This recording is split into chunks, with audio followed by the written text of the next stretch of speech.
เด้นี่เด้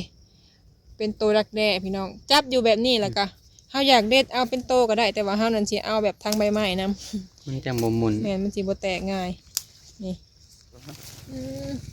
โอ้เต็มไปเลยมาเก็บสอยเอาเป็นใบไปเอาไว้นั่นได้เอาไปได้ก็ได้ตัวสะดวกเป็นใบซะ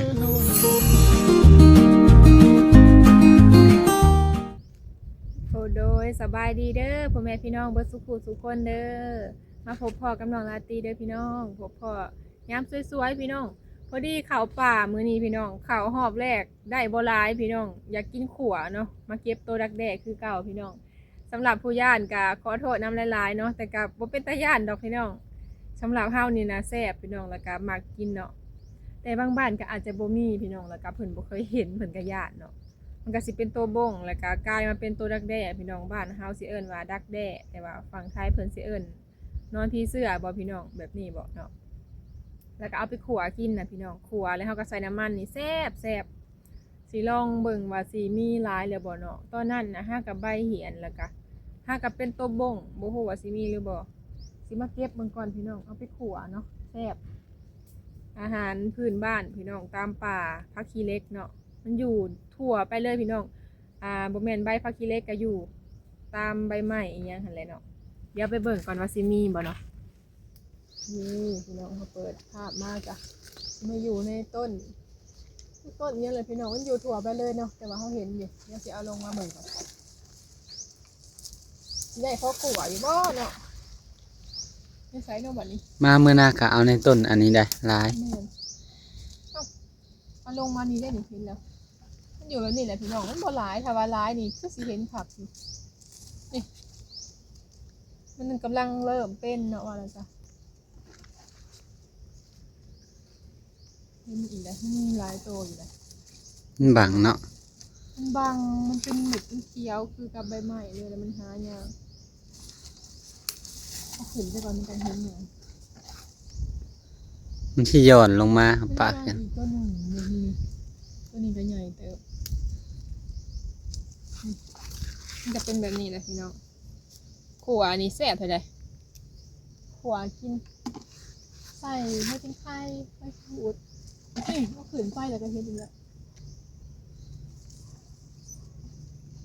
เป็นอาหารพื้นบ้านพี่น้องใครจะหมักกินบ้านถ้าเนี่ยถ้ามีร้ายจะมีคนอยากซื้อได้แต่ว่าอันนี้มันก็ร้ายเบิ่งก่อนเมื่อแล้วเนาะมีเท่านี้ค่ะ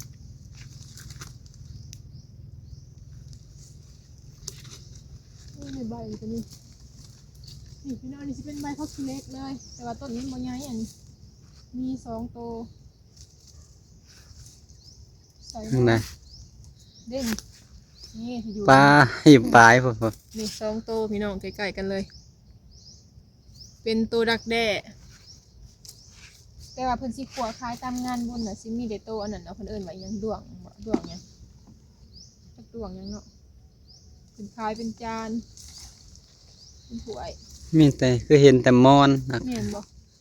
ตัวมอนซื้อกินอยู่ได้มากินมีลงมาเบิ่งนี่มันว่ามีเด่นเอาลงมาเบิ่งก็ได้อยู่สูงพุ่นก็มีแต่ว่ามันหนักบริถือผ้ามามันก็เป็นตัวใหญ่ตัวน้อยขึ้นแบบนี้แหละแม่เท่าค่ำแล้วก็อยากให้เรามาหาเราบ่เห็นแต่ว่ามันเป็นใบผักขี้เหล็กนี่มันสิใหญ่แบบนี้เลยเนาะใหญ่เติบแม่เท่าแล้วก็มาหาอยู่ขนาดเฮายังบ่อยากเห็นเลยเนาะมันสูงเนาะมันต้องแนมเบิ่งคักๆทลายนี่เก็บไปปั้นเยอะไปได้พี่น้องพอได้เก็บเลยอยู่น้ำต้นอันนี้ใบน้อยๆนี่แค่ต้นเดียว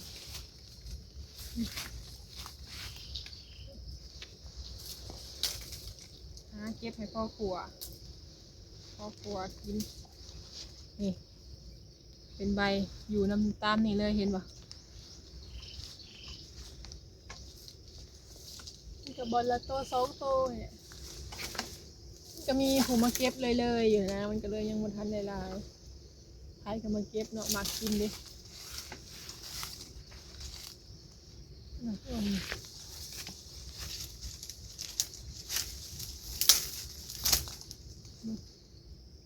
นมากิน เห็นปะ โมเมนนี่แล้วบางทีมัน ลองจ่องมนุษย์ต้นนะต้นคือกันจังว่ามีประจัก มันมีกระบอกมันมีแต่อันหมดแดงนี่อยู่นะเห็นอยู่นี่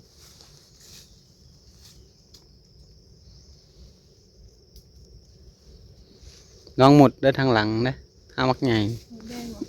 แม่น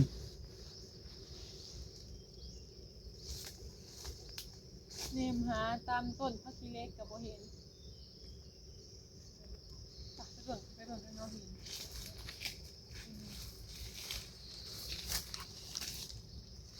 เลาะหาเบิ่งมาเมื่อก่อนกะพากันเลาะมาทางนี้แหละก็พ่อมีอยู่มันอยู่ตามใบน้อยๆแถวนี้แหละ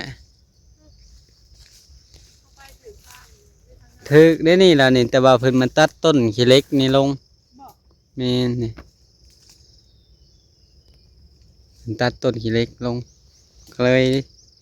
แนมเบิ่งคือโคก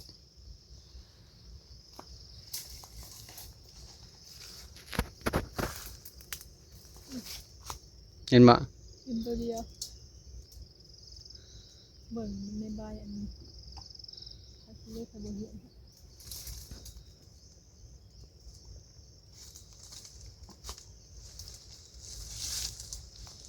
บ่เคยหาพี่น้องกันบ่หลายอีหลีบ่เห็นดอกบ่กิ่ง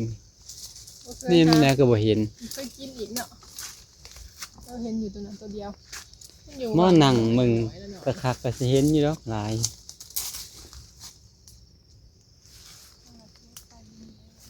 จักไปหมุนห้างหมุนแดงมาได้สายเห็นแต่หมุนแดงลืมโตอยู่ นี่ถ้ามีมีแล้วนี่ มีนายบ่ แล้วอยู่ว่าเบิ่งนี่ พาทานเลยหาทางเข่าก่อน ขัดเลย หายบ่ อะไรขัดได้อยู่ในใบมันเรียกง่าย ใช่ ในไซโนบันนี่อ้าวกินนี่เห็นหลาย เล่นเห็ดปลาย ๆนี่นี่พี่น้องเห็นบ่มันสิจับอยู่แบบนี้เลย นี่ อันนี้ นี่เด้เป็นตัวรักแด้พี่น้องจับอยู่แบบนี้แล้วก็เฮาอยากเด็ดเอาเป็นโตก็ได้แต่ว่าเฮานั่นสิเอาแบบทางใบไม้นํ มันจะบ่หมุน แม่นมันสิบ่แตกง่ายนี่หมดแดงกำลังเริ่มเป็นด้วงเป็นแนะนำให้เฮาเอาตัวบ่งมือแต่ว่าเฮาผัดบ่อย่างนั้นนะให้มันเป็นอย่างนี้เลย แต่เฮากับบดไปทันนักน้องหลายคนหา บ่ได้ว่าแต่ดวงเนาะ แม่น เหมือนแดง แดงธรรมชาติเลยใบแบบนั้นทำบ่อยากจับเลยไปเบิ่งข้างในอีก จับยาก นี่ได้ข้าวเล็กกับนี่โตใหญ่นี่ก็เห็นถ้าโตมันอ่อนๆนะเห็นเอาหยาบเลยมันแตก ต้นนี้แหละมักมี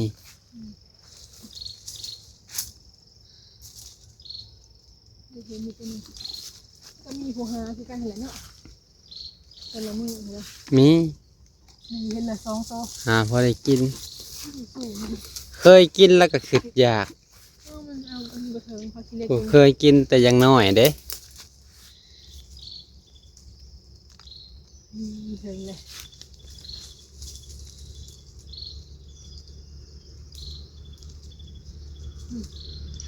สองโต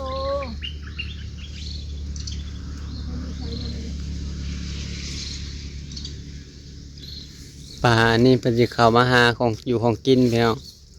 นำตั้งแต่ใบยะนางก็อยู่นี่ย่างเข้ามากินนี่ก็โตเพิ่นเห็นเหี่ยก็มัดหนึ่งบักใหญ่หนึ่งยะนางก็ได้ เห็นมัดไปขายแต่มันเหี่ย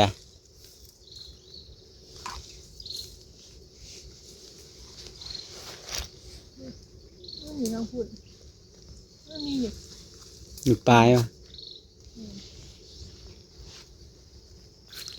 หมุดลืมโตก็เก็บเอาได้ก็บ่เบิดทั้งมันได้สิได้ ตัวว่า3ตัวลองหมดจึกเด้อหมดเริ่ม หมดคือเนาะมึงก่อนเดี๋ยวที่ปลายมัน ช่วงนี้มันบ่ทันเป็นหลาย มันต้องเบิ่งคัก แม่น ๆ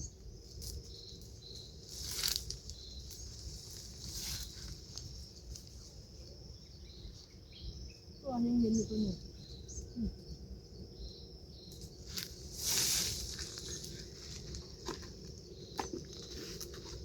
ตัวที่ฝุ่นบ่ ยังก่อนอันนี้นะเฮามาวันนี้มามือก่อนกะต้นเทิงๆนี่แน่มันรู้เสียงหัวเจ้าขึ้นลายตาบ่ เห็นมีใบปลาคีเล็กนั่นหลาย นี่กะแถวนี้นะเฮามามื้อนั้นน่ะ ๆจะขึ้นเอาเด้ สูงบ่ มาเข้าขึ้นได้อยู่ หมอมันสูงโพด อยากขึ้น อยากขึ้นอยู่อู้นี่บ้านนี่ก็มีนี่ อันนี้วางนี่แหละเฮามาวานนี้เฮามาหมายไว้มือก่อนนะ มาไม้ไหวกู และ เนาะ ข้าเจ้าบักต้นนี้ใส่ได้มันหมุน มาบัดนี้อึ๊บนี่พี่น้องร้ายอยู่แล้วนี่ข้างเบิ่งนี่ บอนมันจะบอนมัน มีอยู่ บอนมันบ่งจับมือก่อนนะเนาะ เอาผ้ามาแม่นบ่ได้เอาผ้ามา วางนั่นผัดเขาบักต้นขี้เล็กทับได้ อืม ได้หลายแล้วใบมันใหญ่เด้ ลายแล้วเนาะ ใบไม้ใหญ่ก็ได้หลาย ใบใหม่เลย ป้าจนจะแก่แล้ว ว้าวมันจะสิเป็นสีเดือน นี่ ไม่เคยเห็นหมดเดือนจ้ะ แถวบริเวณนี้แหละมันมามือนะมันจับหลาย มีทางป้ายทีเนาะมึงกันได้เลยใบใหญ่โพดก็เอาแต่ตัวดังแด่แล้วใหญ่หลาย เอานะจังเตรียมไว้ บ่มันหกเนาะเอาค่ะในใบในหลุมเลยก็มีนี่เก็บแบบ เอา นี้ แต่ นะ แรกๆบัดนี้ ใบใหญ่ดิ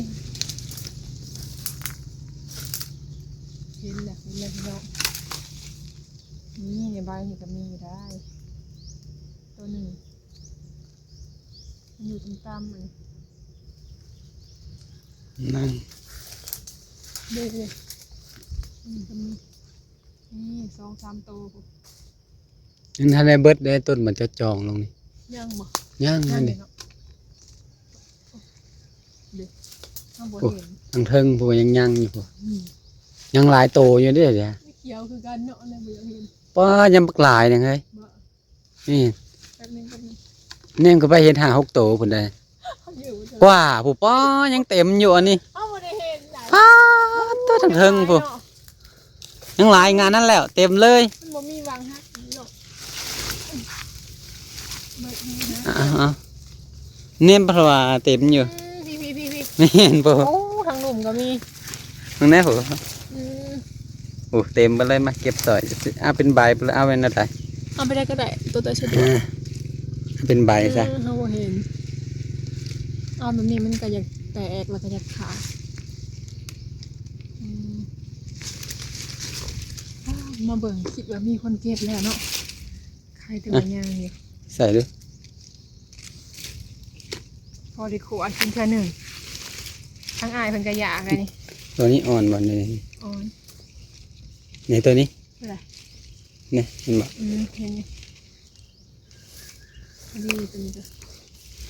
มาดูที่เนาะ ลองปล่อยกินก่อน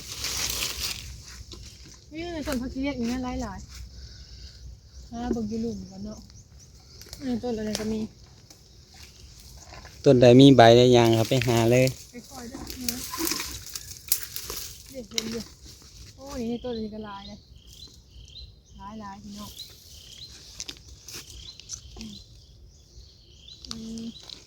ผัก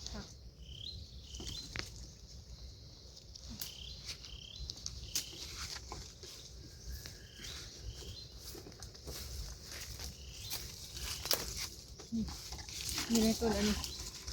หลายตัวอยู่บางอันมันก็สิเป็นปีกเลยมาซะปวด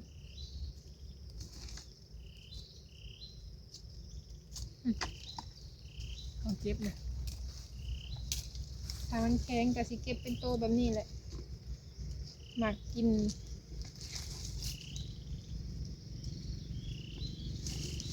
เบิดบ่เนาะมันแก่โพดเลย โอ้เงินเทิงจะจองมามีอยู่เดียว ร้ายดีตัวนี้กะไม่ใบอันนี้นะเดี๋ยวหาสิให้เบิ่งเด้อผัก โอ้ทางหลังจะ ใหญ่โพดอันนี้นะพี่น้องก็เลย ทางหลังจะก็มีอยู่ แม่นี่เห็นหลายนี่เขาสิให้เบิ่งอยู่แบบนี้เลยพี่น้องเบิ่ง ปลา 3 ตัว 3 โตว อยู่นำกันเลยกากแห้งถ้าไปเก็บออกน้ำถ้าใบใหม่ใหญ่กันเนาะ ปลาหลายตัวได้แนมกันไป เห็นอยู่ค่ะเปิดระบบตัวนี้เนาะนี่เพิ่นแหละเครื่องคนละเนาะเดี๋ยวเอาตัวนี้ก่อนจ้ะ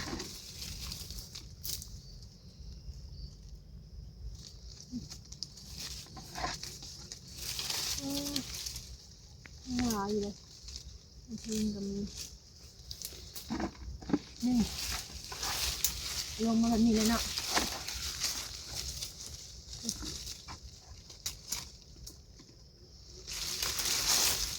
เด็กเห็นบ่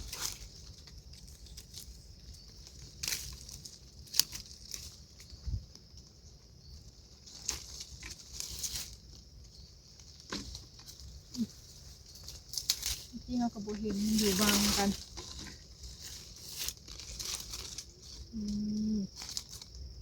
หมดแดงเลยมีการมีหมดเลยโอ้ดินี่ 3 โตว เนี่ยอยู่จีๆกันเลย ในตัวน่ะ นี่ใส่หมดแดงหมดแดง เห็นบ่เด้มันตัวมือขึ้นน่ะ นี่ใหญ่เนาะ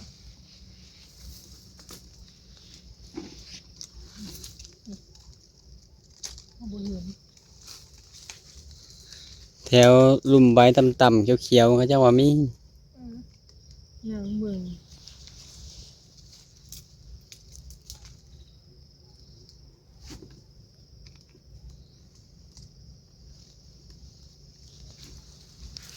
เป็นให้เลยกันเนาะ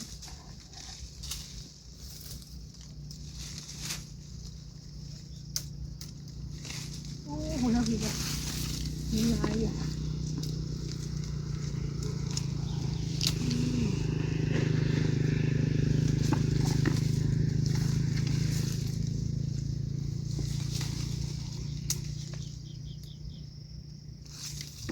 มีลายเนาะเด็กในบ้านเขาขี้เล็กนี่ก็มีออกมาแล้วพี่น้องบ้านนี้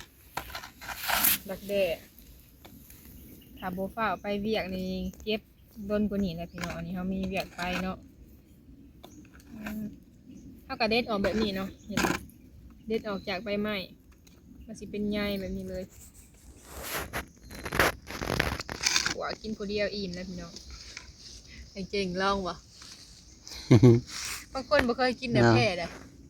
เป็นผื่นขึ้นเต็มโตเลยเพราะว่ามันก็มีนะของมันเนาะดักแด้ก็ได้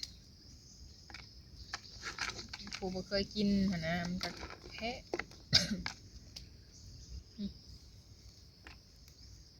อาหารบ้านๆพี่น้องของกินตามป่าเนาะหาทุกมือทุกเว้นมันก็บ่มีเลยพี่น้องอีหยังก็ได้ต้องได้ซื้อคือเก่า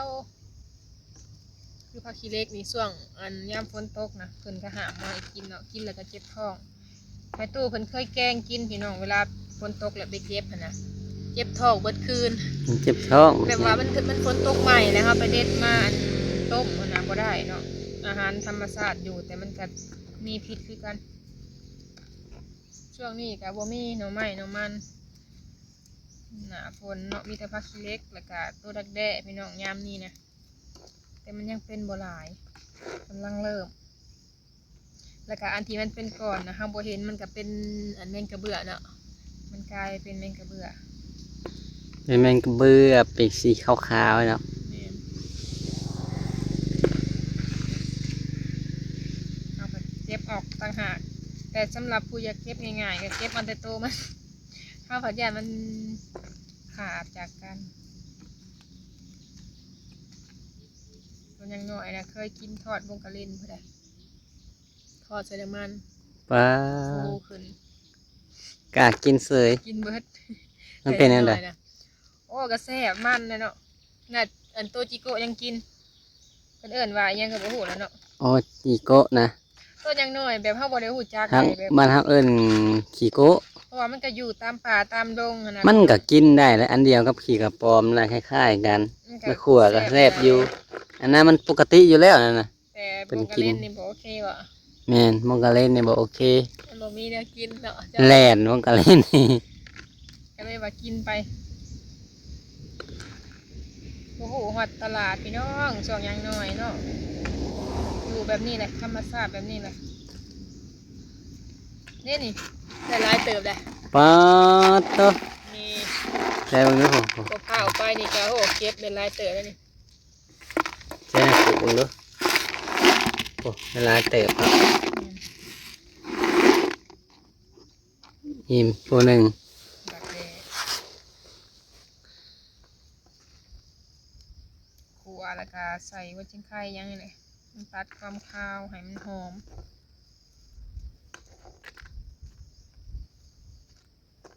ไม่ท้าเพิ่นบ่กินพี่น้องเพิ่นบ่เคยกินแล้วเพิ่นก็บ่กิน คันมีเนี่ยเพิ่นซื้อได้ แม่นแต่ว่าอันนี้มันบ่หลายเพิ่นซื้อ30 40ก็คือ40 บาทพี่น้องบางที เฮาโพสต์ขายทาง Facebook แม่น ก็สั่งแล้วล่ะ แต่มันก็จักสิว่าได้ล่ะพี่น้องการค้าขายนี่มันก็หลายอย่าง บางทีแบบผู้เฮาลึกหั่นน่ะเฮาขายถ้วยละ20 บาทเนาะประมาณนี้หั้นนะเพิ่นก็สิขอลดลงเฮาก็คิดไปคิดมาก็บ่อยากขายแบบว่าไว้กินเองหั่นนะไว้กินในครอบครัวเนาะทั้งอ้ายก็กินได้แต่แม่เฒ่าเพิ่นนี่สิบ่กินเพิ่นบ่เคยกินถ้าขายตามท้องตลาดแลได้อยู่เฮาบ่ได้เรื่องกับเพิ่น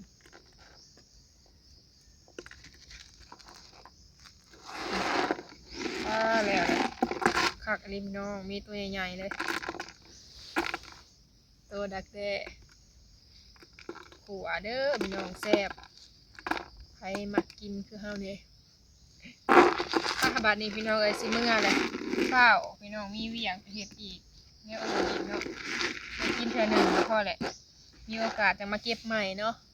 จังใดกับมิตรว่าคลิปนี้ก็สิขอจบคลิปเด้อพี่น้องเด้อพามาเลาะป่าเลาะดงยามเช้าแล้วก็มาเก็บตักแด้พี่น้องโดยคลิปนี้ลาไปแล้วขอกล่าวคำว่าสบายดี โดยสบายดีเด้อพี่น้องเด้อ